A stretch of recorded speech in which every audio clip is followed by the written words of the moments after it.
Sir மரியாதையா பேசுங்க. என்ன பிரச்சனை சார் இவர் இங்க சிகரெட் பிடிச்சாரு சார். நான் பிடிக்க கூடாதுன்னு சொன்னேன்.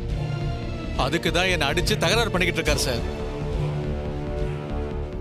சிகரெட் இங்க பிடிக்கூடாதுன்னு சொன்னா புரியாதா? மீறி பிடிச்சான்னு அர்த்தம். அத சொல்ல நீங்க யாரு சார்? யோ அவர் எங்க பாஸ். என்னது பாஸா? என்ன பாஸ்னா பயந்துருவேனா? நீங்க பாஸா இருந்தா உள்ள வச்சுக்கோங்க.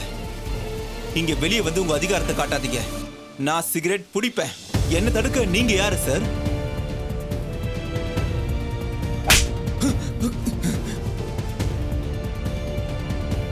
என்ன பேசிட்டு இருக்கும்போது அடிக்கிறீங்க? நான் யார் தெரியுமா? ஏய் யாரா நீ? யாரா நீ? சார் ஏன் சார் அவரை அடிக்கிறீங்க? இவர் எவ்வளவு நல்லவர்னு உங்களுக்கு தெரியுமா? இவரை ஊர்ல போய் கேட்டு பாருங்க. இவர் செஞ்ச நல்ல விஷயங்களை பத்தி சொல்லுவாங்க. ஊர்ல யாருக்கு எந்த பிரச்சனைனாலும் ஆளா வந்து நிப்பாரு. பிரச்சனைகளை தீர்த்து வைப்பாரு. இவர் ஊருக்கே காவல் தெய்வமா இருக்காரு. அதோட அவரோட அம்மா நினைவிடத்துல அவங்களோட சிலையை நிறுவி எல்லாருக்கும் அன்னதானம் போட்டுட்டு இருக்காரு.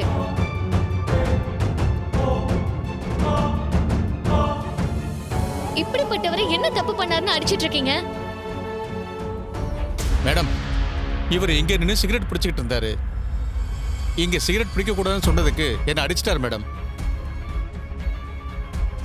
நீங்க செக்யூரிட்டி அடிச்சீங்களா? அவன் திமிரா பேசினான். அதான் லேசா கை வச்சேன். அவன் கீழே விழுந்துட்டான். அது என்னமோ நான் உயிர் போக அடிச்ச மாதிரி சொல்றான். சரி நீங்க கிளம்புங்க. எதுவா இருந்தாலும் அப்புறம் பேசிக்கலாம். ஹேய், என் மேல கை வச்சிட்டல, உன்னை சும்மா விட மாட்டேன்.